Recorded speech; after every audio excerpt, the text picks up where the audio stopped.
দর্শক আসসালামু আলাইকুম রহমতুল্লাহ। আজকে আমি তৈরি করছি মজাদার চিকেন পপকর্ন। এই চিকেন পপকর্নটি বিশেষ করে বাচ্চারা খুবই পছন্দ করে, আর বড়দের নাস্তার জন্য কিন্তু মন্দ না। আর আজকে আমি খুবই সহজভাবে এই রেসিপিটা করে দেখাচ্ছি আপনাদের। তো এর জন্য দেখতে পাচ্ছেন আমি দর্শক মুরগির মাংস নিয়েছি, এখানে মুরগির বুকের মাংস, যেটা একটু ছোটো সাইজ করে কেটে নিয়েছি 1 কাপ পরিমাণে। আর এখানে দেখতে পাচ্ছেন আমি আদা রসুন বাটা দিয়েছি 1 টেবিল চামচ, আর দিচ্ছি মরিচের গুঁড়ো, লাল মরিচের গুঁড়ো যেটা 1 চা চামচ পরিমাণ, দিচ্ছি স্বাদ মতো লবণ। এখানে খুব কম পরিমাণে লবণ ব্যবহার করতে হয়, কারণ চিকেন পপকর্নে এত বেশি লবণ ভালো লাগে না খেতে। তো সেই সাথে দিচ্ছি আমি জিরার পাউডার আধা চা চামচ, আর গোলমরিচের গুঁড়ো দেব অল্প পরিমাণে গোলমরিচের গুঁড়ো প্রায় 1 চিমটি পরিমাণ হবে। দিচ্ছি লেবুর রস, এখানে একটু লেবুকে চিপে আমি প্রায় 1 টেবিল চামচ রস হবে এখানে দিয়েছি। এখানে লেবুর রসের পরিবর্তে আপনারা ভিনেগারও দিতে পারেন, 1 টেবিল চামচ ভিনেগার দিয়েও এটাকে ম্যারিনেট করতে পারেন। আমি এগুলোকে ভালোভাবে মিক্স করে নিচ্ছি। আর একটা কথা তো বলে রাখছি দর্শক, আমার এখানে মুরগির মাংস ছিল প্রায় 1.5 কাপ পরিমাণে মুরগি মাংস। এগুলোকে মিক্স করে আমি নর্মাল ফ্রিজে রেখে দিয়েছিলাম 3 ঘন্টার জন্য। তো এখন দেখুন দর্শক, আমি দুটো ডিম ফেটিয়ে নিয়ে এভাবে মাংসের সাথে মিক্স করে নিচ্ছি, আর ভালোভাবে মিক্স করে নিতে হবে। আমি এগুলোকে ভাজবো এখন।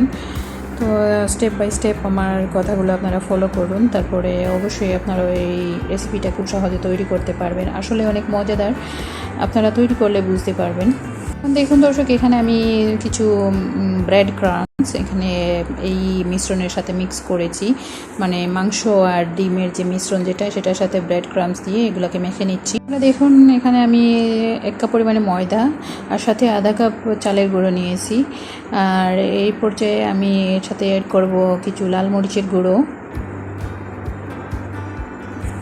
1 চামচ, আর অল্প পরিমাণ লবণ, সাথে 1 চিমটি পরিমাণ গোলমরিচের গুঁড়ো আর দিয়ে এগুলোকে মিক্স করে নিয়েছি। আমি ময়দার মিশ্রণটাকে মিক্স করে নিয়ে দেখতে পাচ্ছেন এখন ডিমে যে চুবিয়ে রেখেছিলাম মাংসগুলো, সেগুলোকে আমি এখানে ময়দার মিশ্রণের সাথে উল্টে পাল্টে ময়দার মিশ্রণের সাথে লাগিয়ে আমি ঝেড়ে ময়দার টুকু ফেলে দিয়ে, এক্সট্রা ময়দাটুকু ফেলে দিয়ে আমি এখন ভেজে নিচ্ছি এগুলোকে ডুবো তেলে।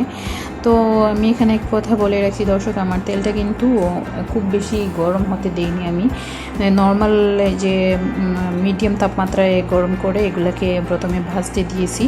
আর এটা মোটামুটি লাল হওয়া পর্যন্ত আপনাদেরকে ভাজতে হবে একটু ধৈর্য নিয়ে, বেশি হিট দিতে পারবেন না, বেশি হিট দিলে আবার পুড়ে যাওয়ার সম্ভাবনা থাকে, মানে বেঠরটা হবে না, উপর থেকে কালো হয়ে যাবে, তো দেখতে ভালো লাগবে না আর খেতেও মজাদার হবে না।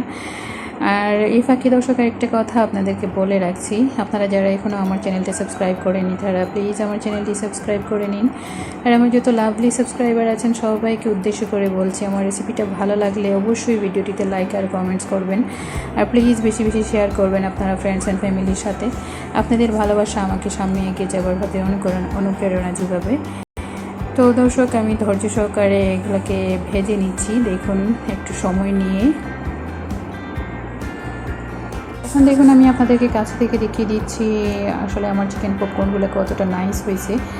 আর আপনাদেরকে আসল কালারটা এখানে দেখাতে পারছে না, কারণ আমার মোবাইল দিয়ে আমি ক্যামেরা করেছি, আসলে সেই ক্যামেরার কোয়ালিটি অতটা ভালো না, এর জন্য কালারটা অতটা সুন্দর আসেনি।